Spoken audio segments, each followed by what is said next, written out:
Hola, bienvenidos a la sesión 10 del curso de Políticas de Uso de Suelo y Vivienda, que hemos denominado el gran juego de la negociación de las políticas de uso de suelo y vivienda.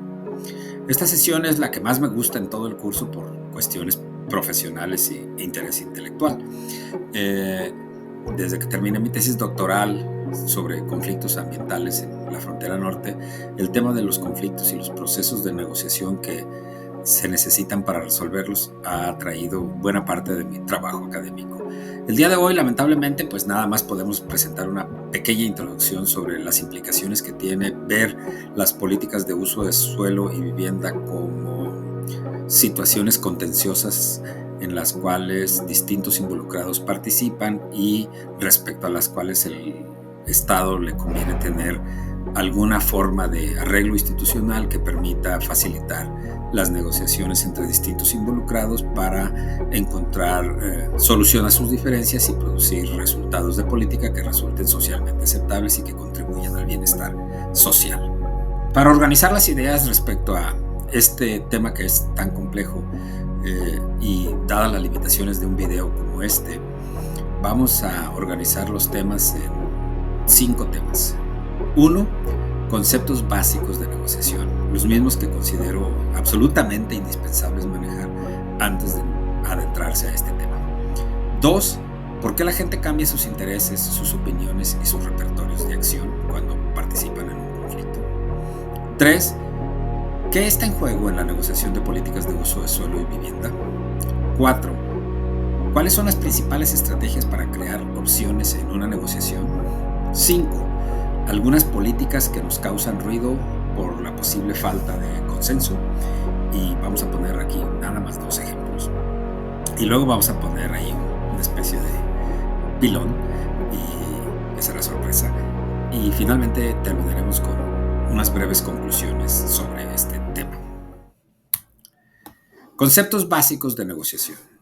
El tema de negociación como objeto de estudio, como interés intelectual, como estrategia para resolver conflictos sociales, es no muy nuevo, digamos, en el campo de las políticas de suelo y vivienda, pero sí en el contexto mexicano resulta un tanto eh, innovador en la manera como se plantea la idea de entender cómo son las dinámicas de interacción entre distintos actores involucrados en el tema de políticas de suelo y vivienda y cuáles son las maneras de resolver aquellas situaciones que resultan controversiales, conflictivas y algunas de las cuales se salen de valor.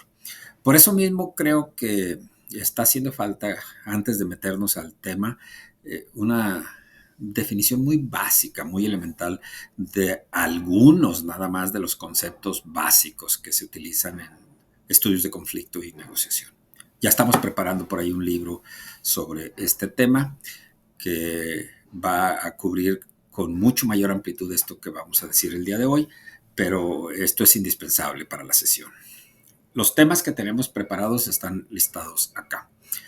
Lo primero que tenemos que entender es que el conflicto es un objeto de estudio académico y es un objeto de análisis para el diseño de políticas públicas en general. En políticas de uso de suelo y vivienda, casi todas las decisiones que se toman desde el Estado resultan controversiales. Por lo tanto, sí es necesario estar preparado para entender cómo se origina el conflicto, qué diferencias existen entre un conflicto y otro, qué patrones de comportamiento son observables entre los involucrados y cuáles son las posibles salidas o las implicaciones que tiene la existencia de conflictos en el bienestar de la sociedad en general. Sabemos que hay un conflicto cuando es posible identificar a múltiples actores con intereses encontrados que realizan diversas acciones para defenderlos. De tal manera que en el tema de políticas de suelo y vivienda, en una ciudad en particular, deja tú el resto del país, se pueden identificar simultáneamente un sinnúmero de conflictos, tanto que en los estudios empíricos sobre el tema podemos identificar tendencias sociales, espaciales, temporales. Sabemos que hay un proceso de negociación cuando los involucrados, o por lo menos una parte de ellos, deciden hablar para ver si es posible alcanzar un acuerdo que ponga fin al conflicto. Aquí cabe hacer la siguiente aclaración. No porque hay un conflicto necesariamente ocurre un proceso de negociación. Los conflictos llegan a su fin no solo porque los involucrados negocian.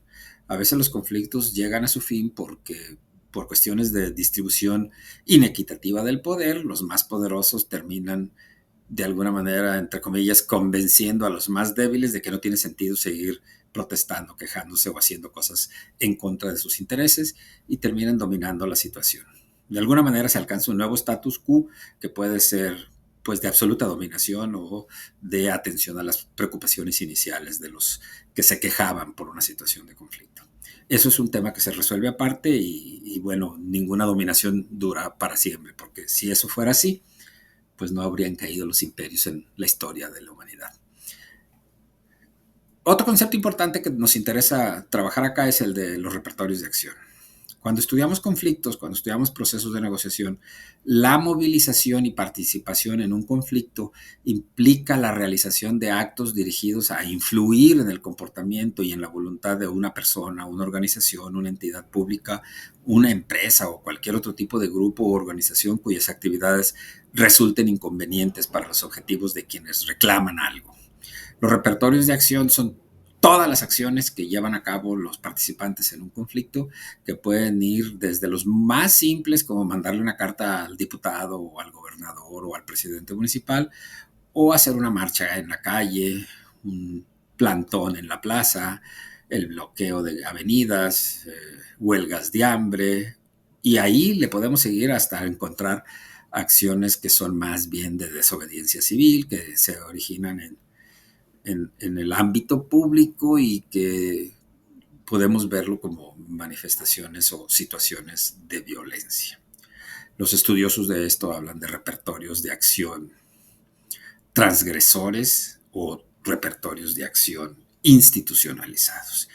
En términos del interés público, pues como el conflicto es inevitable, la aspiración puede ser que los repertorios de acción no abunden los repertorios transgresores. Un tercer concepto que podemos plantear acá es el de episodios de conflicto.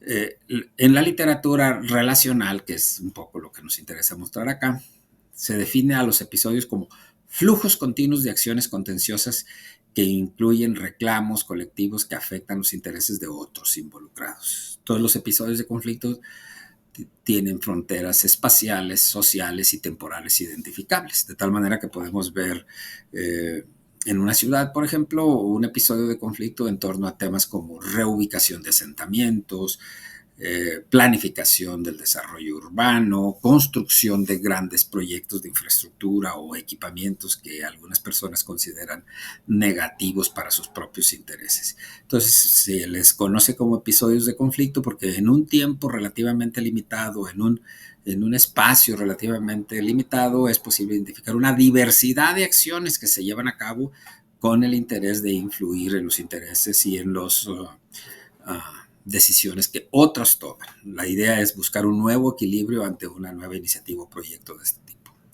El cuarto tema que queremos explicar acá, que es definitivamente más teórico y más difícil de entender, es este de los mecanismos que persisten y los actores reincidentes.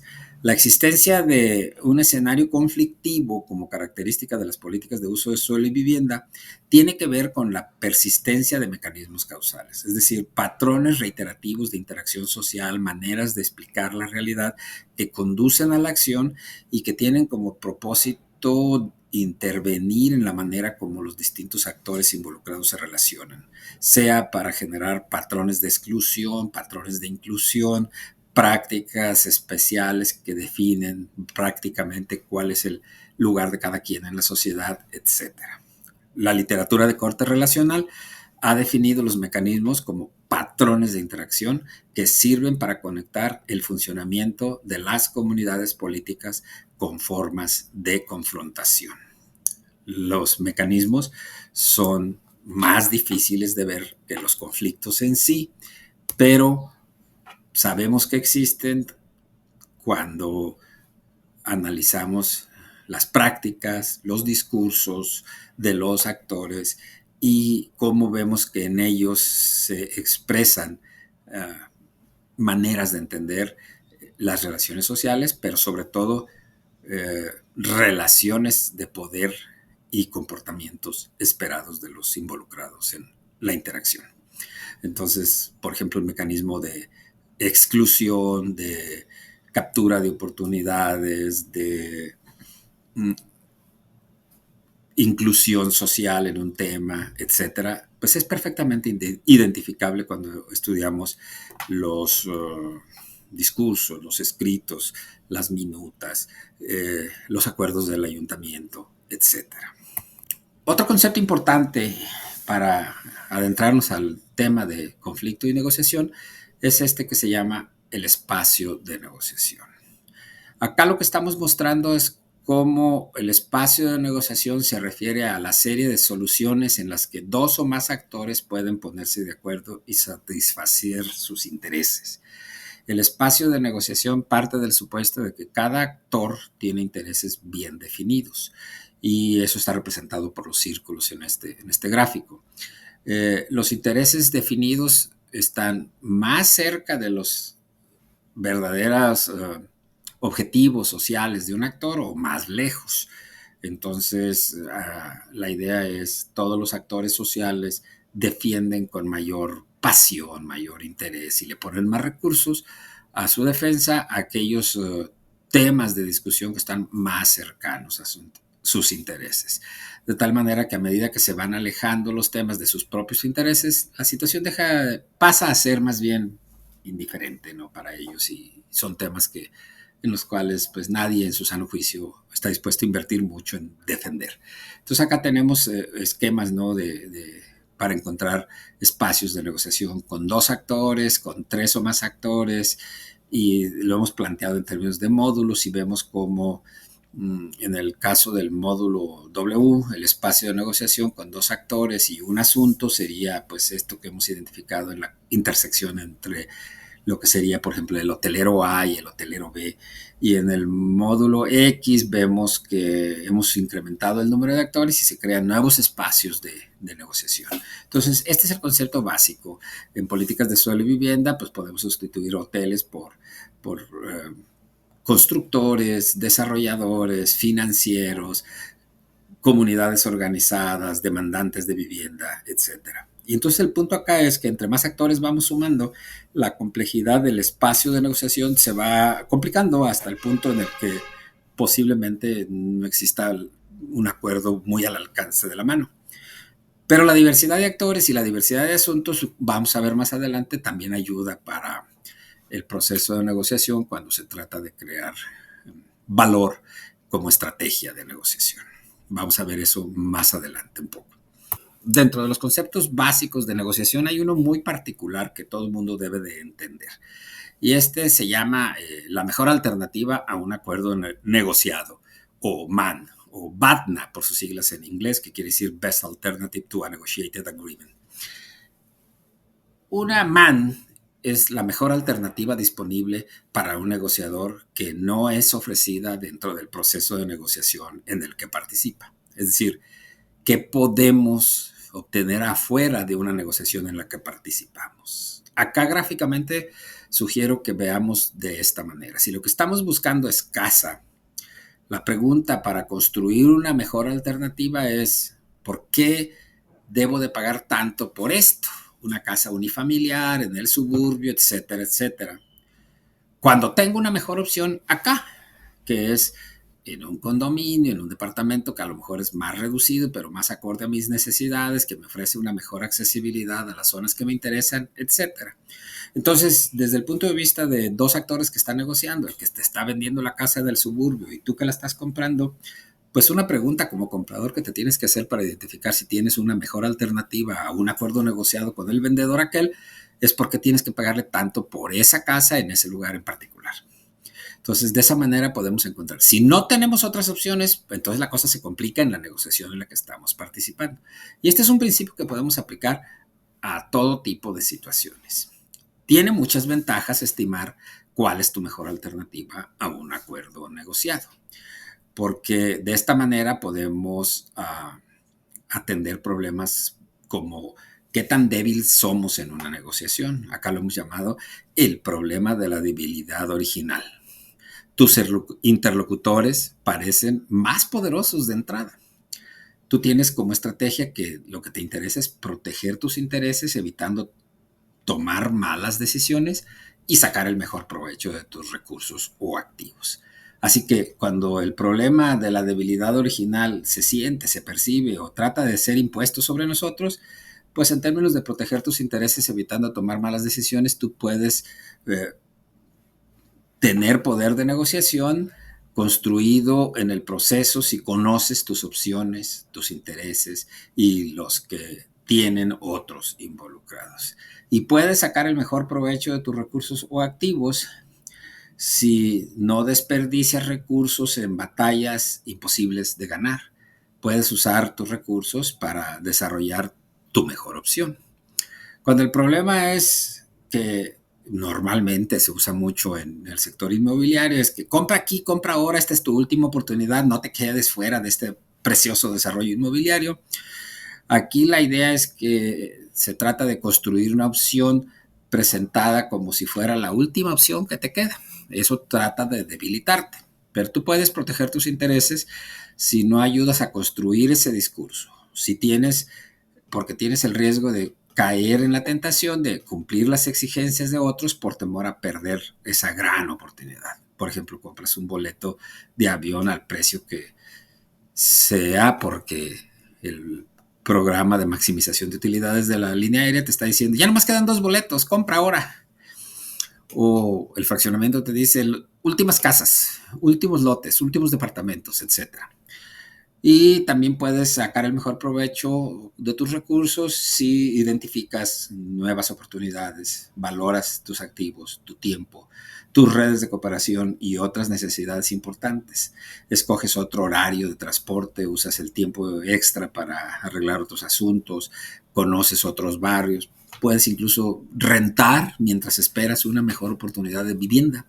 Entonces, rentar se convierte en una carga, pero es una carga manejable porque no estás rentando de por vida, sino lo estás usando como una estrategia de negociación. Y así podríamos seguir con el problema de la presión de la coalición ganadora y el problema del mínimo satisfactor necesario. Sugiero detener el video acá para que podamos leer estos apartados porque son interesantes para entender cómo es que podemos usar mejor esta idea de la mejor alternativa a un acuerdo negociado. Pero repito, de lo que se trata es que no importa de qué tamaño y complejidad es la negociación en la que participamos, siempre podamos identificar claramente que afuera de esa negociación existen otras oportunidades que también nos convienen y que son alternativas paralelas a esta y que nos van a ir definiendo como un mínimo aceptable.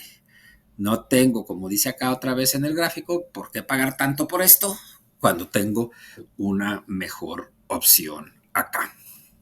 Este concepto del MAN o el BADNA es bien interesante porque cuando se trata de políticas de uso de suelo y vivienda, en realidad en una sola decisión nosotros podemos estar pensando en 3 mejores alternativas. Como hemos insistido a lo largo de este curso, pues los consumidores de vivienda y suelo nada más escogen en términos de vivienda 3 variables: la localización de la vivienda, el tipo y tamaño de la vivienda y los materiales con los que está construido. Entonces, a la hora de seleccionar una vivienda, en términos de mejor alternativa, en realidad estamos evaluando 3 alternativas simultáneamente, entre las cuales podemos encontrar qué es lo mejor.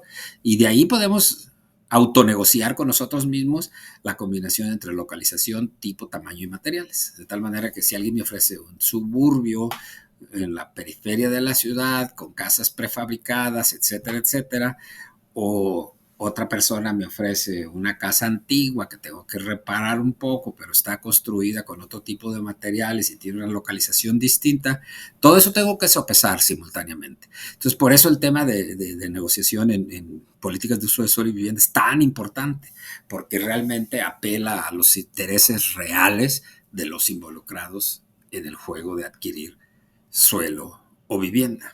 A partir de que sabemos que todo el mundo está jugando este juego, y cuando digo todo el mundo me refiero a constructores, desarrolladores, ejidatarios que venden sus tierras, propietarios de terrenos, propietarios de fincas rústicas, familias que están vendiendo su casa para reubicarse en otro lugar y toda la gran diversidad de compradores posibles de suelo y vivienda que podemos encontrar, cuando digo que eso está pasando, y luego ahí hay que sumar pues los actores públicos, el gobierno municipal, el gobierno federal, las agencias reguladoras, los bancos, las constructoras, etcétera. Entonces, el mundo de la negociación de suelo y vivienda es sumamente complejo porque hay demasiados actores. De tal manera que una de las actividades que uno tendría que hacer mediante un ejercicio básico de ubicar quiénes son los jugadores y cuáles son los asuntos que les interesan, tendríamos que pensar en la formación de coaliciones en políticas de suelo y vivienda. Y acá lo que ocurre es que, como en todos los otros temas, las coaliciones generalmente funcionan en torno al objetivo de enfrentar el interés adverso de otros actores, grupos o constelaciones de involucrados. Y una manera de hacer una buena lectura de las coaliciones es ubicar dónde está cada quien en función a ciertas acciones. Acá, por ejemplo, tenemos un pequeño ejercicio hecho para identificar, en un ejercicio de planificación urbana, quién está a favor o en contra de una opción de urbanización planificada en el corredor de la montaña sur de Puerto Vallarta versus otra opción que se llama densidad urbana planificada en áreas seleccionadas. Por si no queda claro, aquí lo que estamos diciendo es que ante cada acción específica, los intereses de los jugadores pueden ser muy diferentes. Entonces, lo que tenemos que hacer para poder entender cómo se juega el juego de formar coaliciones es tratar de identificar quién está parado dónde en cada una de las opciones disponibles para la negociación o que pueden ser usadas en un ejercicio de construcción de valor. Ahorita vamos a explicar esto mejor. Entonces acá con estos dos ejercicios, ahí con claves, que acá no vamos a profundizar mucho, cada una de estas claves representa un actor en Puerto Vallarta y está graficado en una escala de -10 a 10, tanto en el sentido vertical, urbanización planificada de corredor de montaña sur, como en el sentido horizontal, densidad urbana planificada en áreas seleccionadas. Y graficamos de -10 a 10, donde -10 es totalmente en contra de tomar esa decisión o seguir ese camino o actuar de esa manera, y 10 significa totalmente a favor en ambos casos. Cuando graficamos, tenemos dónde quedó parado cada quien, no solo para una, sino para dos decisiones. El punto que estoy tratando de hacer acá es que los actores en la vida real tienen que hacer eso en su mente y para los demás, para todas las decisiones involucradas. Hacerlo de esta manera nos ayuda a entender quién está parado dónde y nos obliga a pensar cuál es la decisión que para nosotros es más importante y a explorar para los otros cuáles son las decisiones más importantes. Esto va a ser muy importante a la hora de definir las estrategias de negociación. El punto 2, que acá en esta presentación es muy breve, pero en la vida real es muy complicado de entender, se refiere a la pregunta por qué la gente cambia sus intereses, sus opiniones y sus repertorios de acción. Esta es una pregunta importante, sea que estamos haciendo el estudio como expertos en el estudio de conflictos y procesos de negociación o como involucrados directos en un conflicto o en un proceso de negociación.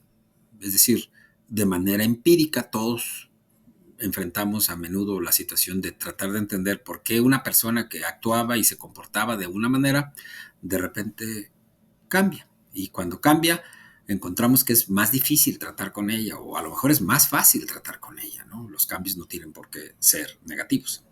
Entonces acá nada más tenemos una pequeña lista en este punto de cómo en la literatura de estudios de conflicto y negociación se ha sistematizado los conocimientos sobre el tema.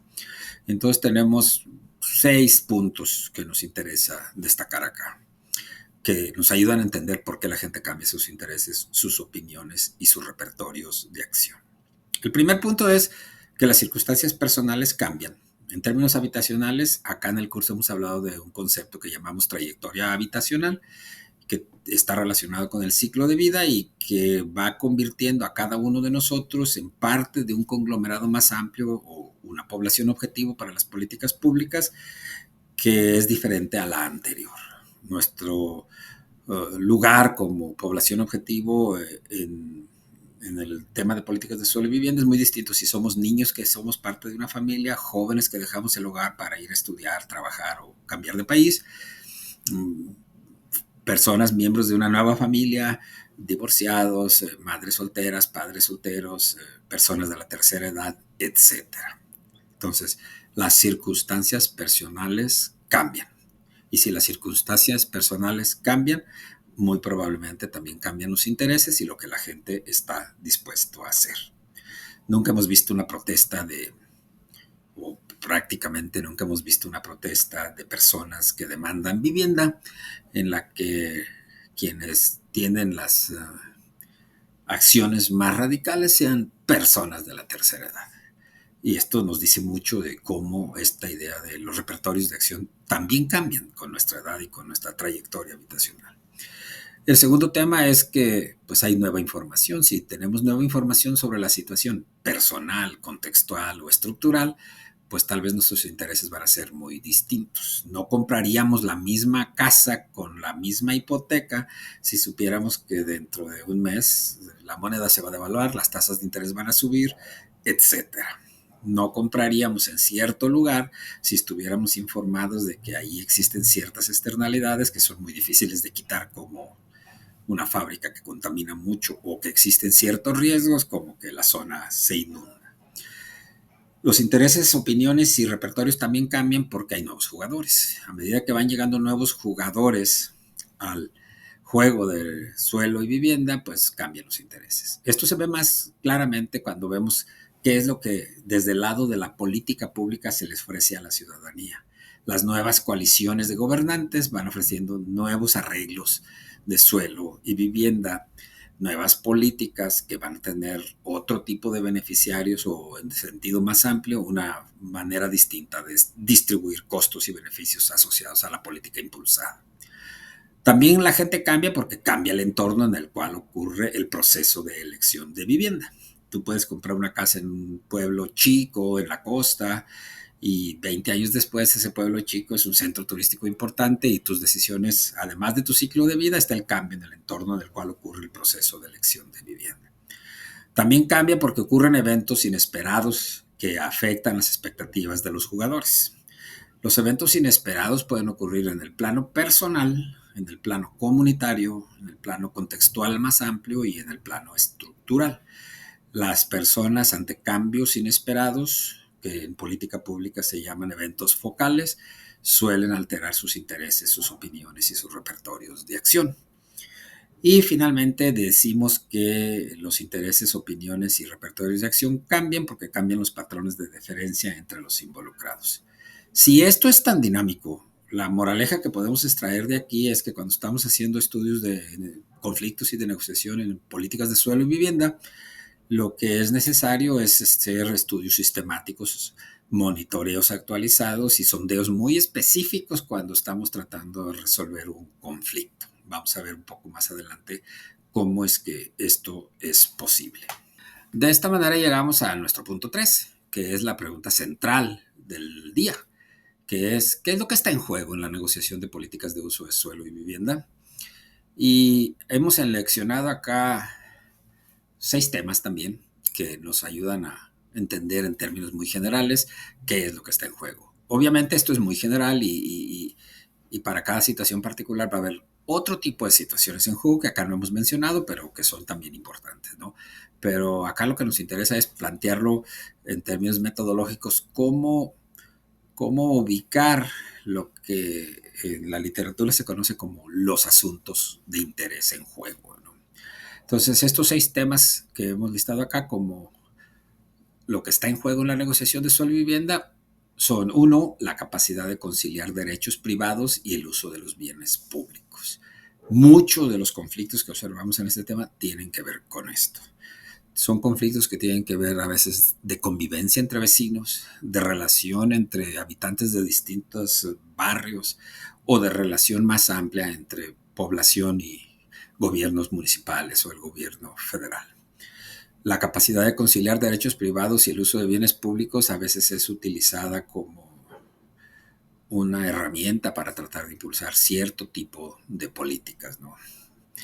El problema de la medición y el manejo de las externalidades es otro tema importante. ¿De qué magnitud son las externalidades positivas o las externalidades negativas?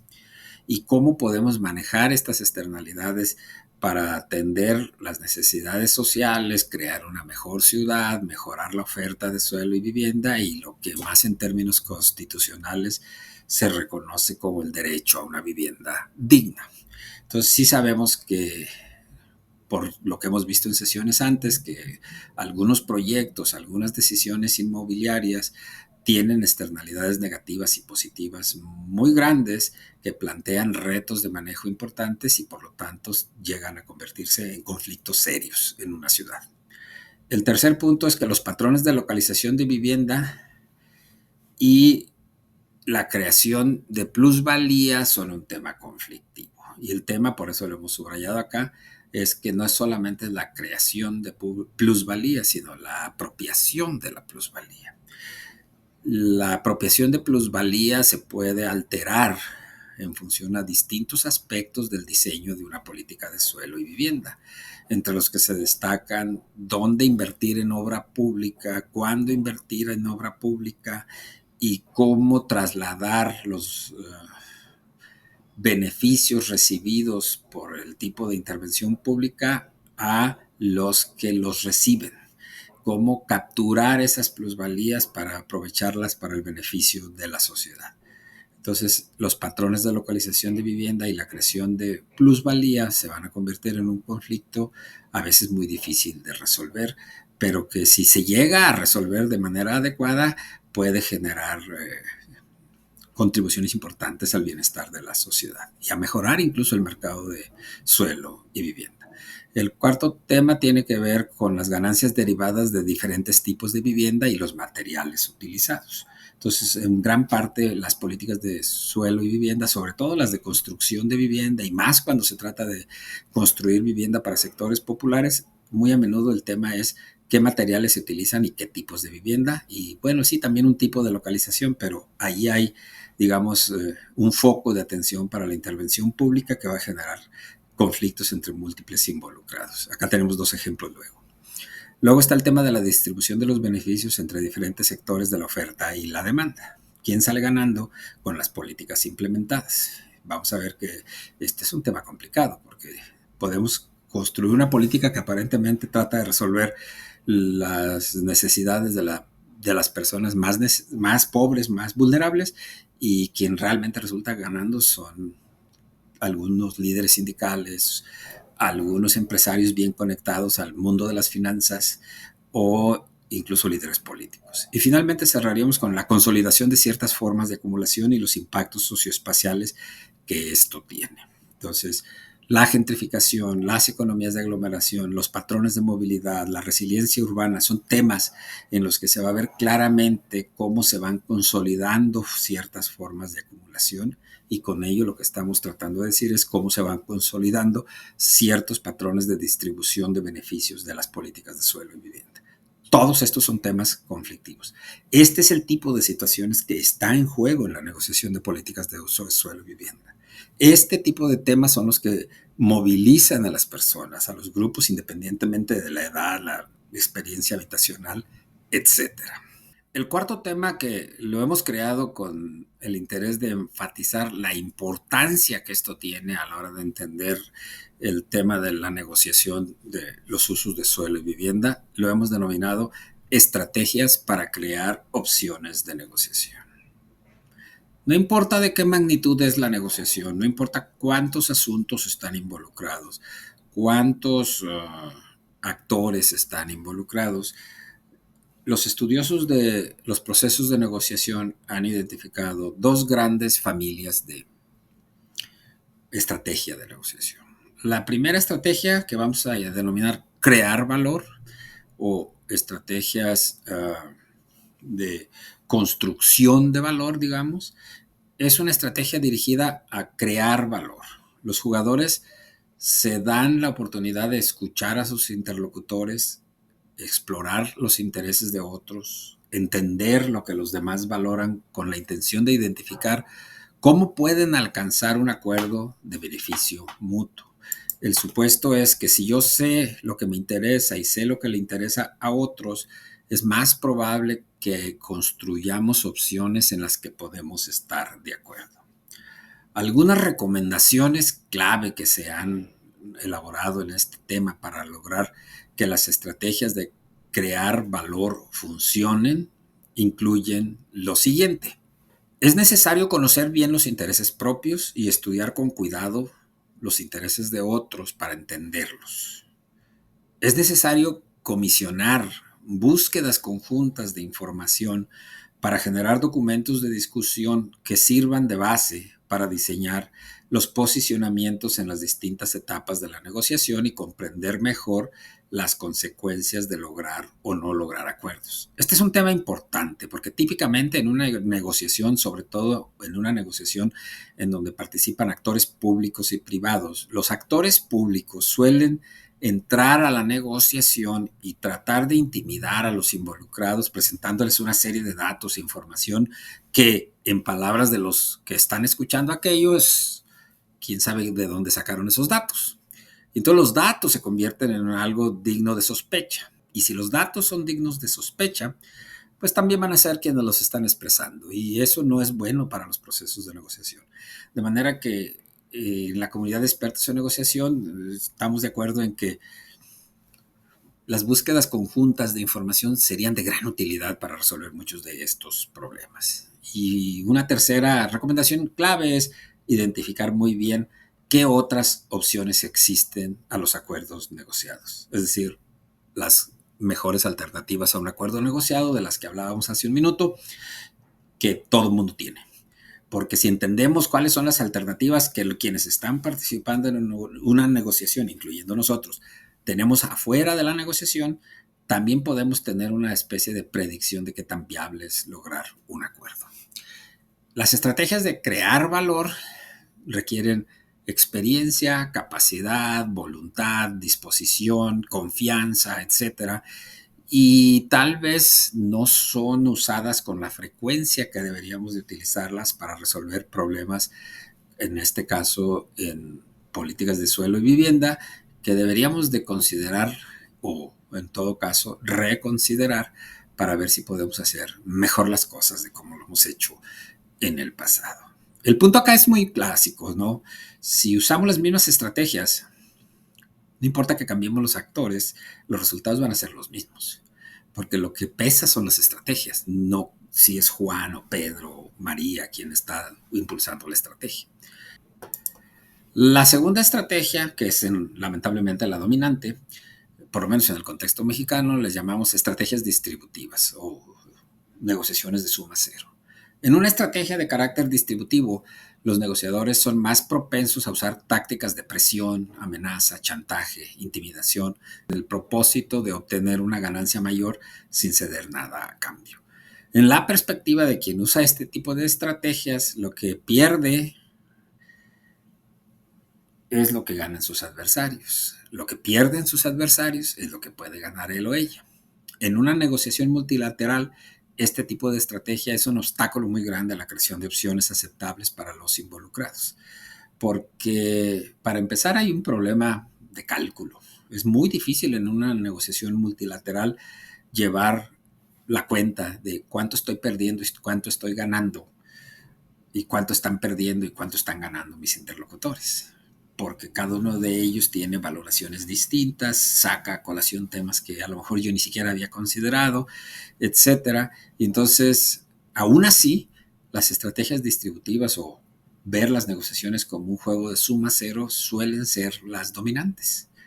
Suelen ser las dominantes, entre otras cosas, porque los negociadores rara vez están preparados con lecturas sistemáticas de quiénes son los otros, o incluso lecturas sistemáticas que les digan a los negociadores cuándo ya están ganando o cuánto están ganando con tal paquete de opciones negociadas. Entonces, si no se tiene esa preparación, digamos, y esa capacidad de manejar muchos datos, participar en muchas conversaciones a la vez, la cosa se puede poner muy complicada. Y el caso es que en el mundo de políticas de uso de suelo y vivienda, esto suele ser muy complicado. Mi mejor ejemplo que pongo siempre cuando estoy explicando esto es el regidor típico de una ciudad que tiene que zonificar el uso de suelo en la ciudad y para cada predio tiene que tomar como 10, 15 decisiones importantes y cuando multiplicas el número de predios por el número de decisiones, estamos diciendo que en una sola votación el regidor aprueba un paquete de soluciones que es infinitamente más grande de lo que este regidor o todo el ayuntamiento en su conjunto pueden calcular quién salió ganando y quién salió perdiendo. A lo más que se llega es a tener una especie de identificación de tendencias generales de distribución de costos y beneficios. Pero es muy difícil relacionar esas tendencias con jugadores reales.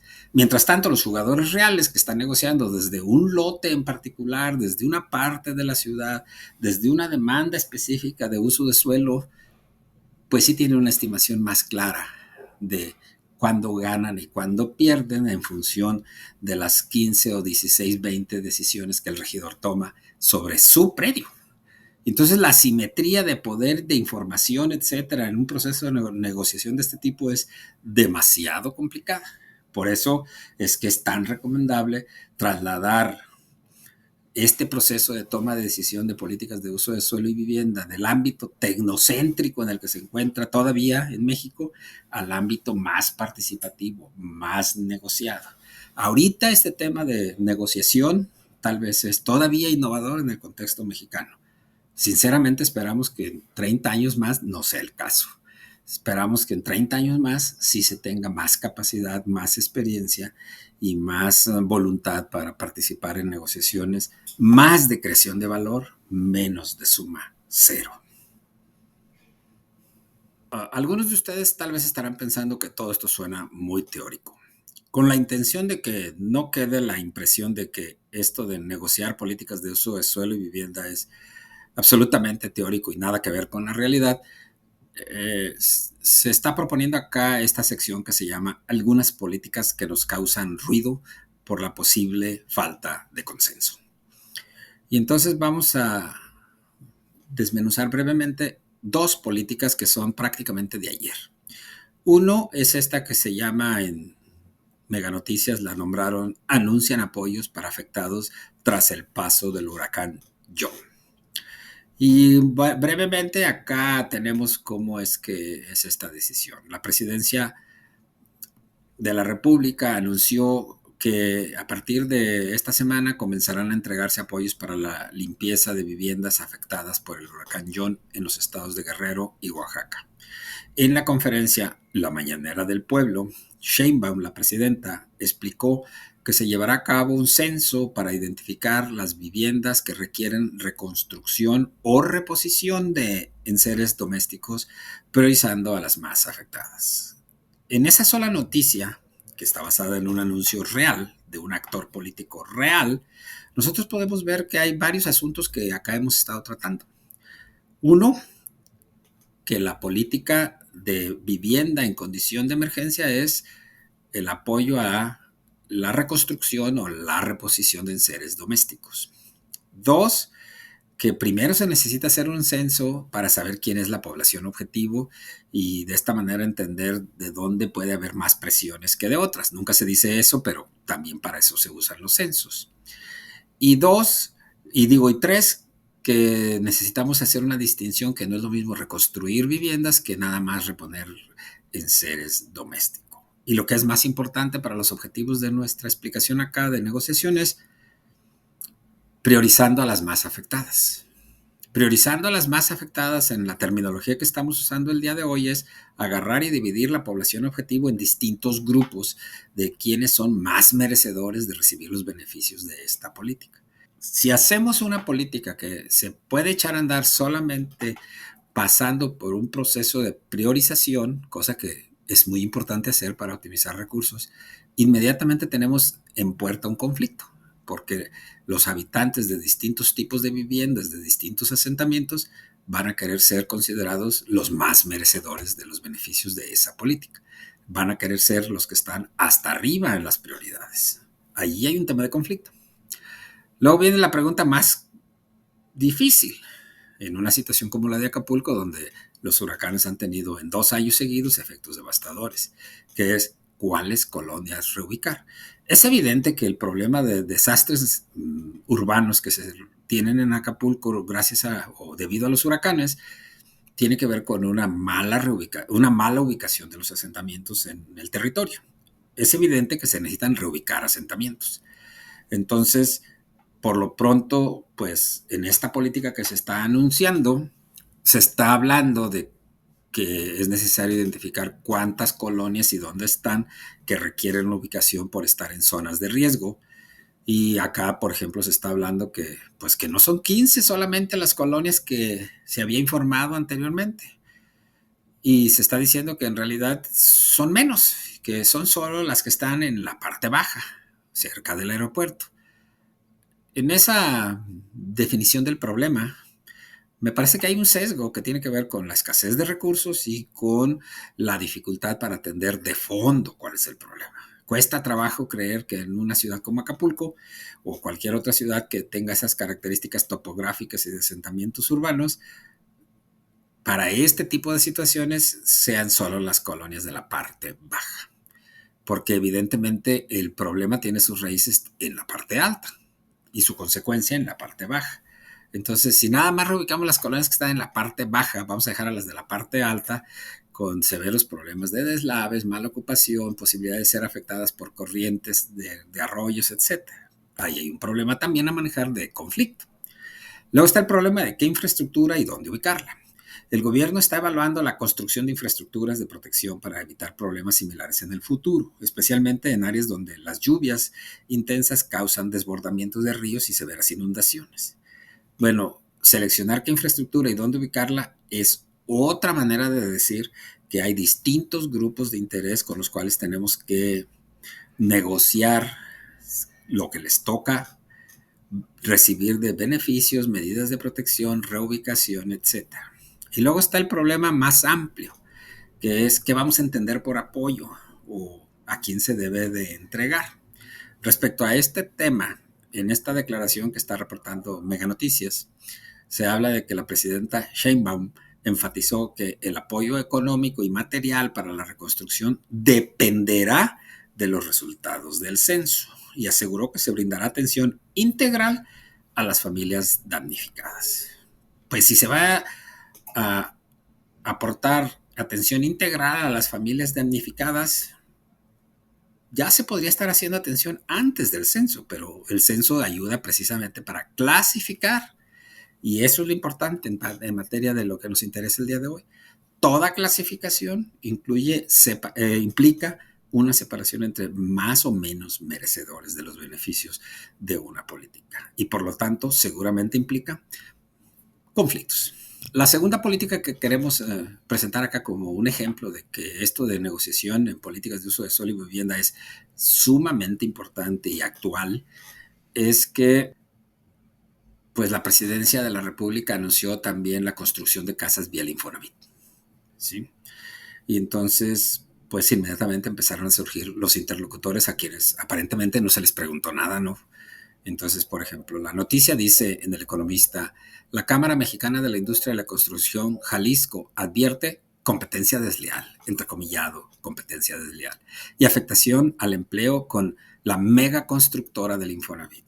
Entonces, lo que acá está diciendo la Cámara Mexicana de la Industria de la Construcción, hey, acá estamos nosotros, somos un jugador importante en el tema de construcción de vivienda. La Cámara de la Industria de la Construcción está diciendo, somos jugadores. ¿Qué es lo que dicen ellos? Bueno, están diciendo que si el Infonavit construye las viviendas, se afectarían las 154,000 empleos que el sector de la construcción genera en el estado de Jalisco, que hay condiciones que no permiten desarrollar este tipo de vivienda por la especulación, lo cual implica considerar como interlocutores a los propietarios de la tierra. Y por su parte, la presidencia de la Asociación Mexicana de Profesionales Inmobiliarios, que ellos obtienen ganancia vendiendo y comprando bienes inmuebles, no importa cómo se construyeron, ellos no lo ven como un problema. El capítulo Guadalajara dice, a través de Karen Correa, quien afirma que el proyecto es positivo, puesto que atenderá un mercado que no está siendo atendido en la actualidad. Entonces ellos, como dicen por ahí, o como decían, ya se vieron comercializando este tipo de vivienda también.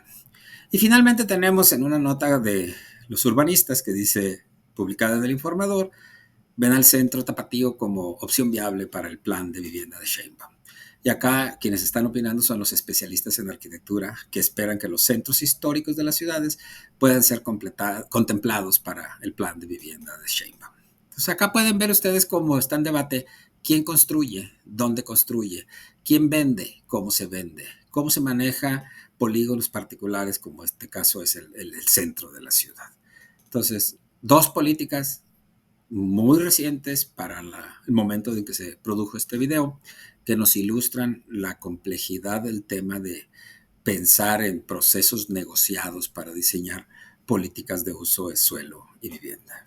Si los especialistas en arquitectura, si la Asociación Mexicana de Profesionales Inmobiliarios y la Cámara Mexicana de la Industria de la Construcción en el estado de Jalisco hacen este tipo de advertencias, queda la impresión que ninguno de ellos fue consultado para hacer esta política. Y si ninguno de ellos fue consultado para hacer esta política, pues muy probablemente tampoco consultaron a muchos otros jugadores que también son importantes. Y si no se consultaron a una buena parte de los jugadores que son importantes, pues ya podemos esperar la serie de complejidades que va a enfrentar esta política de vivienda, que nace, según parece acá, no nos consta, pero todo parece indicar que nace de una manera reproduciendo los mecanismos típicos de una solución estatista, centralista y un poquito autoritaria, no abierta al consenso. Vamos a ver cómo evoluciona. Este es un tema que en las siguientes ediciones de este curso vamos a prestarle algo de atención. Y bueno, para no concluir con un tono en el que parece que sospechamos que la política pública no está transitando con la velocidad que se necesita hacia modelos negociados, pues nos queda que hacer unas recomendaciones que le llamamos de pilón. Y pues como acá no podemos extendernos mucho, estamos sugiriendo que mejores por tu cuenta tus habilidades de negociación. Y aquí tenemos 3 sugerencias que podemos recomendar, como dicen, basados en una experiencia real.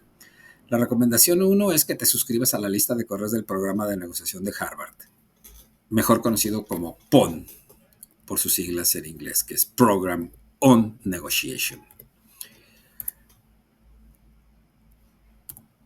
Este es un programa muy interesante, es una gran maquiladora de negociadores en Estados Unidos, donde se entrena abogados, economistas, profesionales de todo tipo, que intentan mejorar sus habilidades de negociación. Se ofrece desde la Escuela de Derecho de Harvard y tienen una serie de boletines y recordatorios y oferta de cursos. Si te suscribes, te bombardean con información para que te inscribas en alguna de su gran variedad de cursos, cursillos, entrenamientos, seminarios, etcétera. Pero sí te están mandando una serie de información que puede ser útil de consultar cuando estás queriendo desarrollar habilidades de negociación. Es cuestión de ponerle ahí Program on Negotiation a tu buscador de preferencia y te va a mandar a esta página y ahí ya tú encuentras tu camino y te puedes suscribir a recibir sus boletines y participar en su blog. Otra cosa parecida, pero de hecho la misma gente está involucrada en todo esto, es consultar los materiales, videos y impresos que están gratuitamente, algunos de ellos de este think tank que se llama Consensus Building Institute. Y el CBI, por sus siglas en inglés, también tiene una serie de materiales y nos están reportando avances en materia de negociación, no solo en Estados Unidos, sino alrededor del mundo, en temas no solo de vivienda, sino en temas climáticos, seguridad, de gobiernos locales, etc. Es una fuente muy interesante de información para desarrollar capacidades. Y ya si tenemos menos tiempo para hacer todo lo anterior, pues yo recomiendo ampliamente, porque lo conozco personalmente y sé de sus capacidades, es consultar los videos del profesor Larry Susskind del MIT.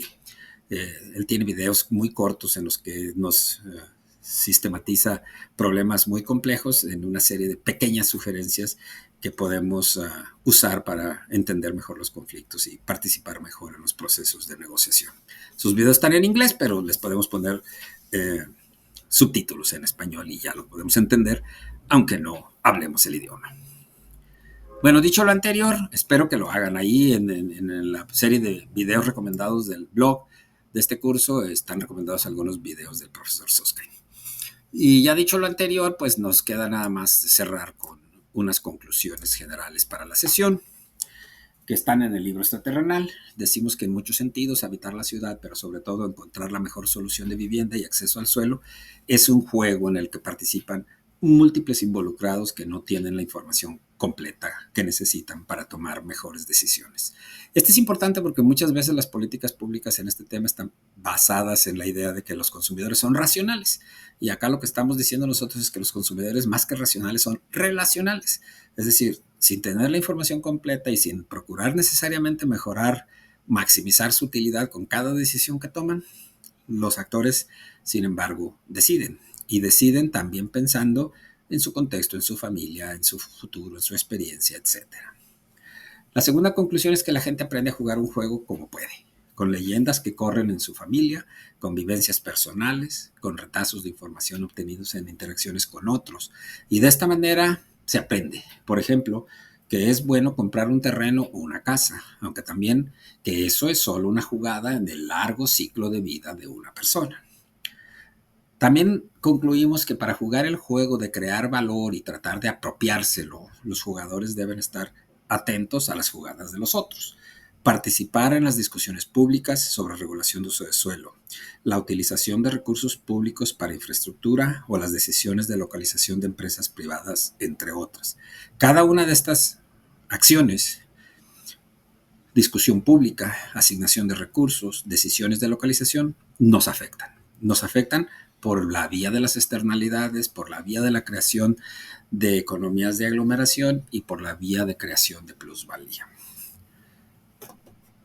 Además de lo anterior, podemos concluir que para facilitar el juego, la sociedad ha desarrollado categorías que describen a ciertos jugadores y a unas jugadas. Lo delicado del asunto es que esas categorías son luego usadas para decidir quién merece recibir costos o beneficios de las políticas. Si se piensa que es bueno que una persona tenga casa propia, el Estado se le ocurre, por ejemplo, destinar recursos públicos para subsidiar los intereses derivados de las hipotecas. También podemos concluir que, dado que estos juegos se juegan en condiciones muy asimétricas, la principal función del Estado debería de ser desarrollar y aplicar regulaciones para evitar que algunos vivillos se aprovechen de otros incautos, que confían en los beneficios que tendrán las transacciones en las que participan. Y finalmente, diríamos que si el Estado no desarrolla la capacidad de regular el uso de suelo y la oferta de vivienda, los tranzas y las tranzas se convertirán en práctica recurrente. Esta práctica moldeará la ciudad, distribuirá beneficios en forma inequitativa, lo cual, como sabemos, no conduce a resolver problemas en las ciudades como es la falta de resiliencia y la inseguridad. Este es el fin de esta presentación, pero consideramos que hay muchísima tela de donde cortar en el tema de cómo transitar hacia políticas de suelo y vivienda por la vía de la negociación. Lo vamos a dejar ahí el día de hoy. Solo nos queda decir que en el curso de políticas de uso de suelo y vivienda, pues está basado en el libro de texto que se llama Extraterrenal, cómo hacerse de una casa con o sin ayuda del gobierno. El libro está disponible para consulta gratuita en las bibliotecas de la Universidad de Guadalajara, en el CUSEA, el CUAD, el Cubayes y en la Biblioteca Pública de Pihuahua. Por otro lado, pues está en venta en Amazon en forma digital y en Mercado Libre en forma impresa. Los participantes de este curso ya saben que nunca les pediremos que lo compren, pero si lo compran estamos agradecidos. Nos vemos en la siguiente sesión.